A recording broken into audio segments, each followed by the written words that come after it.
Hello everyone, welcome to my channel Study Fair. कैसे हैं आप सभी। और आज की जो हमारी क्लास है वो है पर्यावरण अध्ययन पर। और आज ये हमारी जो है 5th क्लास होगी। ठीक है, इसमें भी हम महत्वपूर्ण प्रश्न ही करेंगे।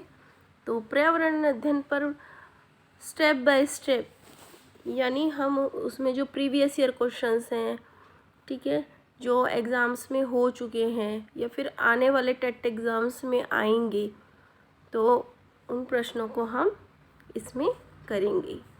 तो चलिए अपने पहले प्रश्न की तरफ चलते हैं।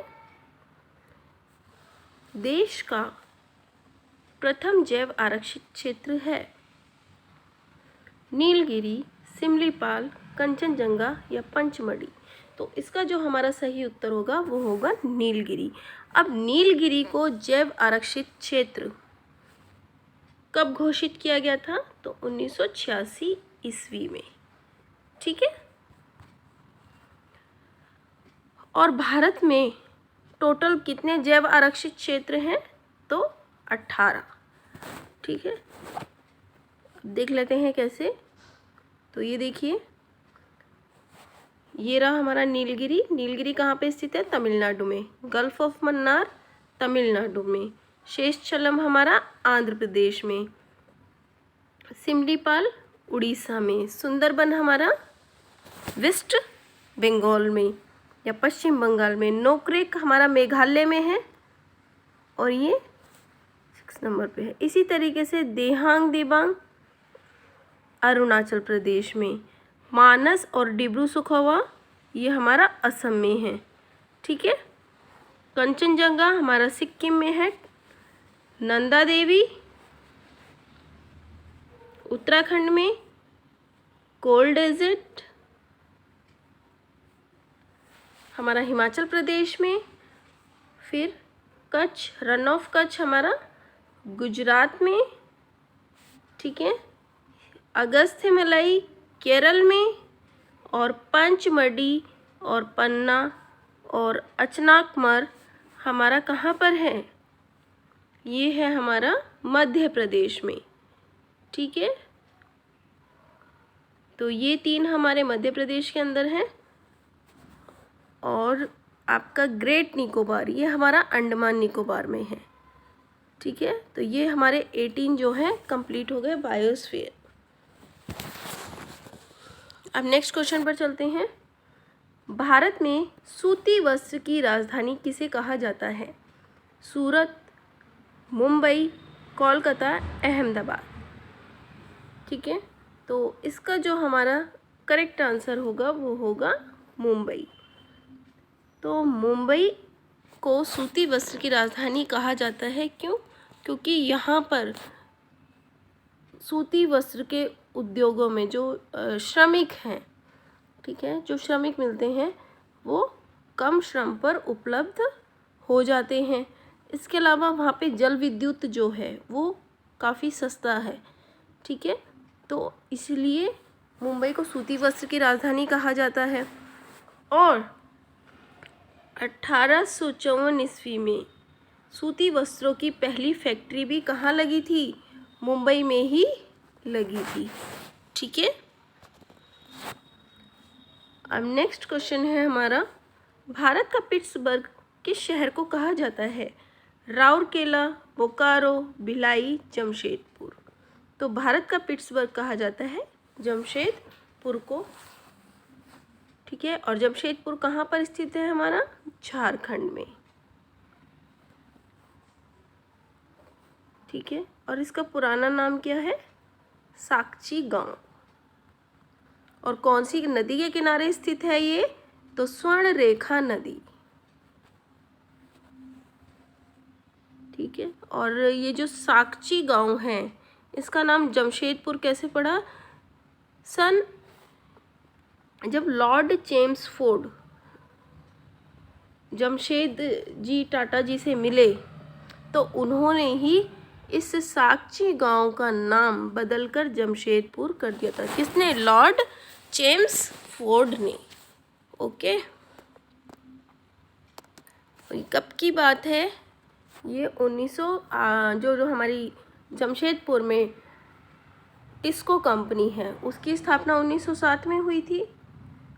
ठीक है, और इसका जो नाम पड़ा था वो 1919 ईस्वी में पड़ा था, साकची गांव से जमशेदपुर।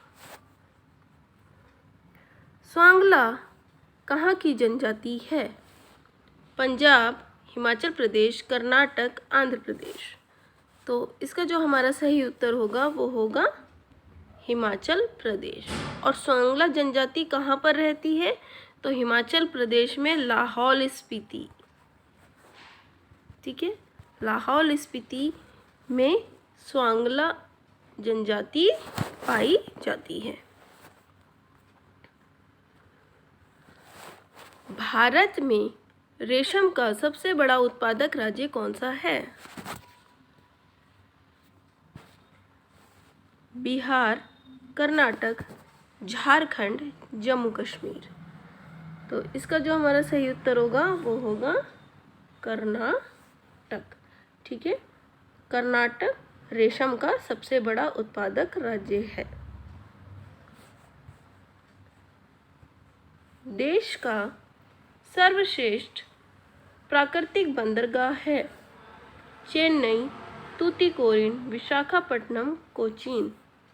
तो देश का सर्वश्रेष्ठ प्राकृतिक बंदरगाह है, कौन सा है? विशाखापट्टनम। ठीक है, और विशाखापट्टनम कहाँ पर स्थित है हमारे? तो ये देखिए आंध्र प्रदेश में।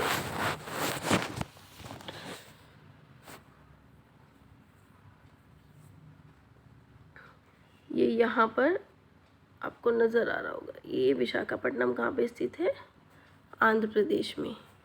इसी तरीके से पारादीप हमारा उड़ीसा में है, हल्दिया और कोलकाता हमारा वेस्ट बंगाल में है। ठीक है, एन्नौर और चेन्नई ये हमारा तमिलनाडु में है। यह हमारा तूतीकोरिन ये भी तमिलनाडु में है। और आपका ये कोचीन केरल में, मैंगलोर आपका कर्नाटक में, मर्म गोवा में, नाहवा शेवा और मुंबई ये है आपका महाराष्ट्र में, और कांडला और वाडीनार ये कहाँ पर है आपका? वाडीनाड है आपका गुजरात में। और ये सब किस में है? अरेबियन सी में। और इधर है हमारी बे ऑफ बंगाल यानी बंगाल की खाड़ी। ठीक है, तो जो बंगाल की खाड़ी वाली जो हमारी कोस्टल लाइन है उसको हम उत्तरी सरकार भी कहते हैं। ठीक है, यहाँ पे उत्तरी सरकार, और ये हमारा कोरोमंडल तट है, इधर हमारा कोंकण है। ठीक है, और मालाबार कोस्ट है, यानी केरल के पास हमारा मालाबार कोस्ट है, और उससे ऊपर जहाँ पे हमारा गोवा और महाराष्ट्र है वहाँ पे हमारा कोंकण तट है। अब नेक्स्ट क्वेश्चन पे चलते हैं।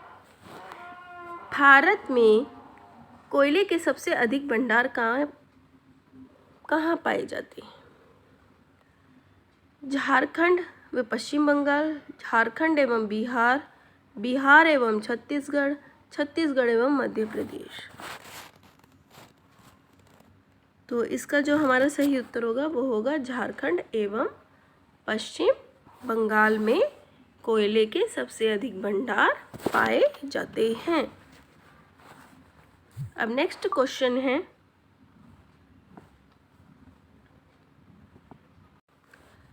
साइलेंट वैली किस राज्य में स्थित है? कर्नाटक, केरल, उत्तराखंड, असम।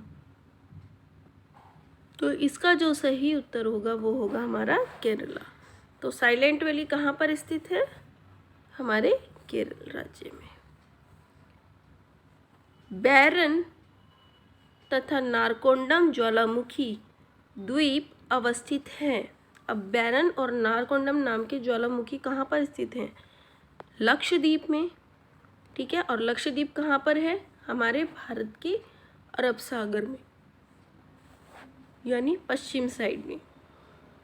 अंडमान निकोबार, बंगाल की खाड़ी या उपरोक्त सभी। तो इसका जो हमारा सही उत्तर होगा वो होगा अंडमान निकोबार में। और अंडमान निकोबार कहाँ स्थित है? बंगाल की खाड़ी में या भारत की पूर्वी कोस्टल लाइन पर। ठीक है,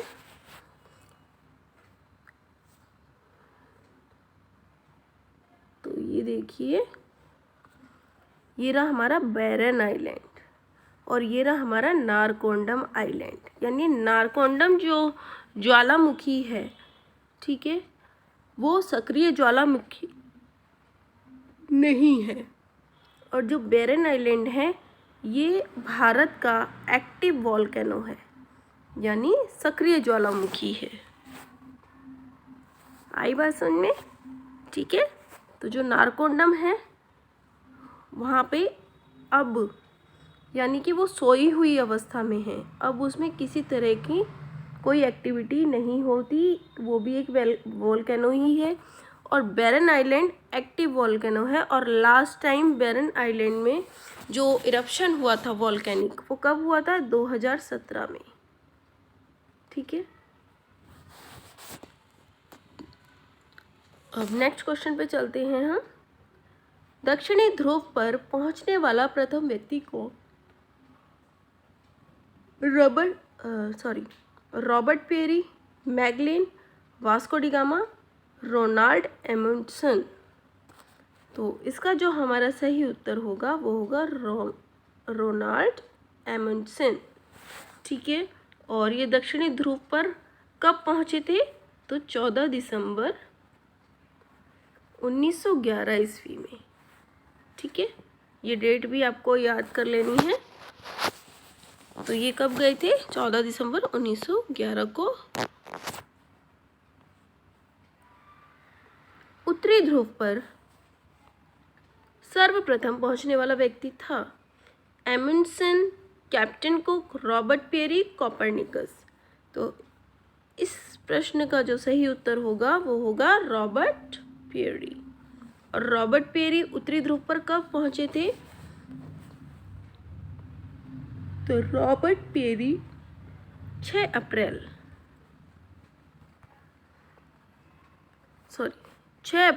1909 को,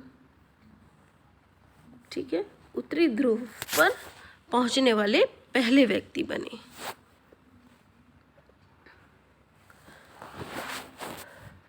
अब नेक्स्ट क्वेश्चन है हमारा, भारतीय राज्यों में सर्वाधिक लंबी तटरेखा किस राज्य है? आंध्र प्रदेश, गुजरात, तमिलनाडु या महाराष्ट्र। तो इसका जो हमारा सही उत्तर होगा वो होगा गुजरात। यानी गुजरात की जो तट रेखा है, समुद्री तट रेखा है, वो सबसे लंबी है। और कितनी लंबी है? 1600 किलोमीटर में ये फैली हुई है। तो ये देखिए,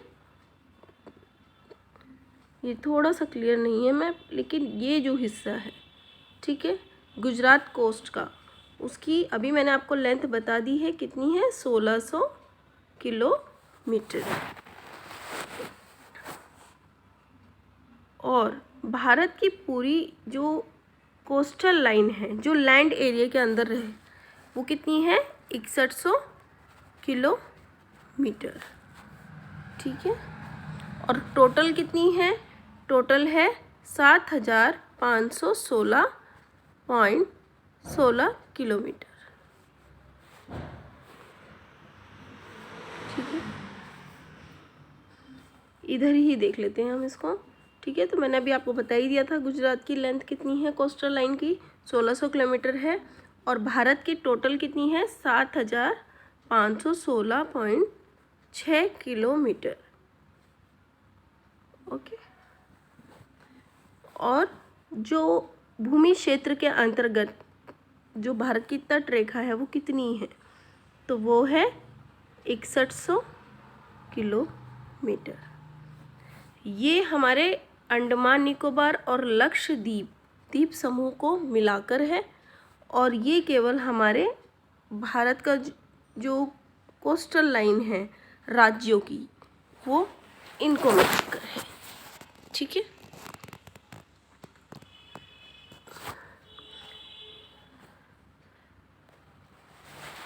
अब नेक्स्ट क्वेश्चन है हमारा, विश्व का सबसे गहरा गर्त। अब गर्त का मतलब क्या होता है, गड्ढा या फिर खाई। तो सुंडा गर्त, मिंडानाउ, मारियाना ट्रेंच या रोमशे। तो इसका जो हमारा सही उत्तर होगा वो होगा मारियाना ट्रेंच। और ये कितनी गहरी है, तो ये 11,000 मीटर गहरी है। ठीक है, 11,000 मीटर गहरी है, लगभग 11 किलोमीटर। समुद्र की गहराई में अगर हम 11 किलोमीटर नीचे अंदर तक जाएंगे तो इतनी गहरी है ये मारियाना ट्रेंच। और कौन से उसमें है, ओशियन में, कौन से महासागर में है, तो प्रशांत महासागर में स्थित है ये। ठीक है, प्रशांत महासागर के अंदर स्थित है मारियाना ट्रेंच। और इसका जो डीपेस्ट पॉइंट है उसको कहा जाता है चैलेंजर डीप। अब हम अपने नेक्स्ट क्वेश्चन पर चलते हैं। नेक्स्ट क्वेश्चन है हमारा,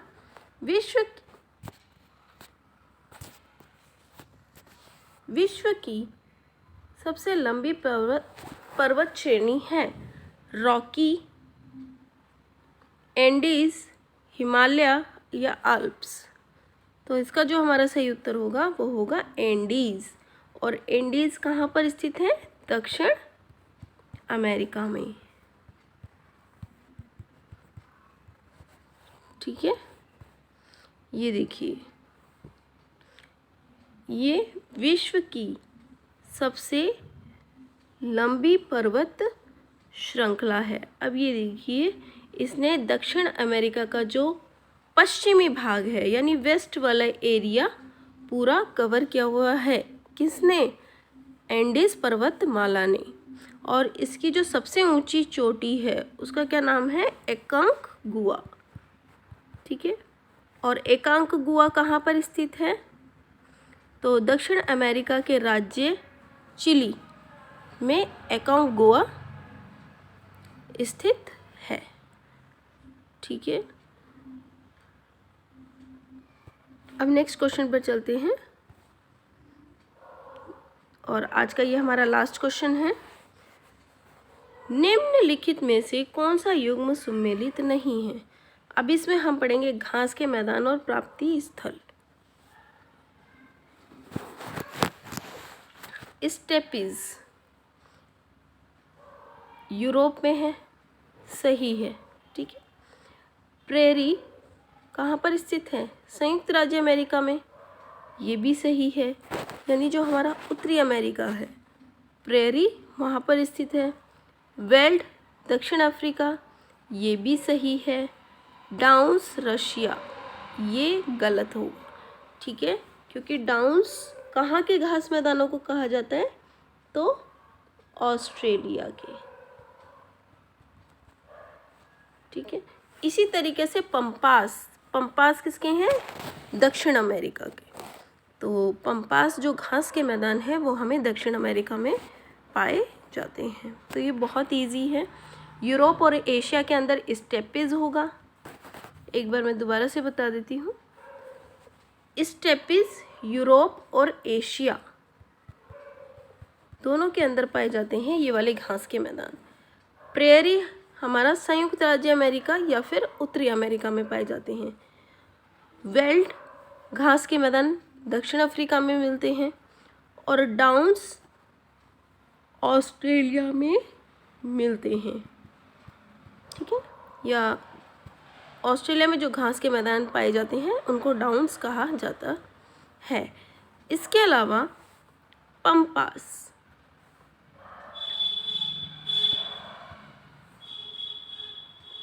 कहाँ पे है, दक्षिण अमेरिका के घास मैदानों को कहा जाता है। ठीक है, तो आई होप कि आपको ये वीडियो पसंद आई होगी और मेरे चैनल को लाइक, सब्सक्राइब एंड शेयर कर लीजिएगा। ठीक है, क्योंकि मेरी जो भी क्लास है वो आप लोगों के लिए बहुत बेनिफिशियल है। इसके अतिरिक्त मैंने पॉलिटी की क्लास भी स्टार्ट की है। अभी मैंने पॉलिटी की फर्स्ट ही क्लास स्टार्ट की है। पहली क्लास है भारत का संवैधानिक विकास, और उसका पार्ट फर्स्ट ही अभी मैंने अपलोड किया है, तो आप उसे एक बार ज़रूर देखिएगा। आपको हर चीज़ अच्छे से उसमें समझ में आएगी, ठीक है। और मेरी यही कोशिश है कि मैं अच्छे से अच्छा कंटेंट और शॉर्ट फॉर्म में, हालांकि मेहनत का कोई शॉर्ट फॉर्म नहीं होता, ठीक है। मेहनत का ना ही कोई शॉर्टकट है, मेहनत तो हमें करनी ही करनी है और पढ़ाई भी करनी है, लेकिन कोशिश यही करिए कि जो भी कंटेंट मैं आपको दूं वो कंटेंट रिलायबल हो। और दूसरी बात ये कि आपको बहुत सारा ना पढ़ना पड़े, क्योंकि जब हम बुक खोलते हैं तो उसमें काफ़ी सारी चीज़ें दी होती हैं और हमारा माइंड उन्हें देखकर पज़ल हो जाता है। तो हमें पज़ल नहीं होना, ठीक है, उलझना नहीं है। हमें हर टॉपिक को ध्यान से पढ़ना है और उसमें जितने भी महत्वपूर्ण बातें हैं वो मैं हर कंटेंट में आपको बताकर चल रही हूँ, और हर कंटेंट में मैंने वो सारी चीज़ें हर टॉपिक के अंदर डाली हुई हैं जिससे आपको इधर उधर ना भटकना पड़े, ठीक है। तो जय हिंद, जय भारत। ऐसे ही पढ़ते रहिए और मेहनत करते रहिए, और प्लीज़ मेरे चैनल को लाइक, सब्सक्राइब एंड शेयर ज़रूर कीजिएगा। Thank you.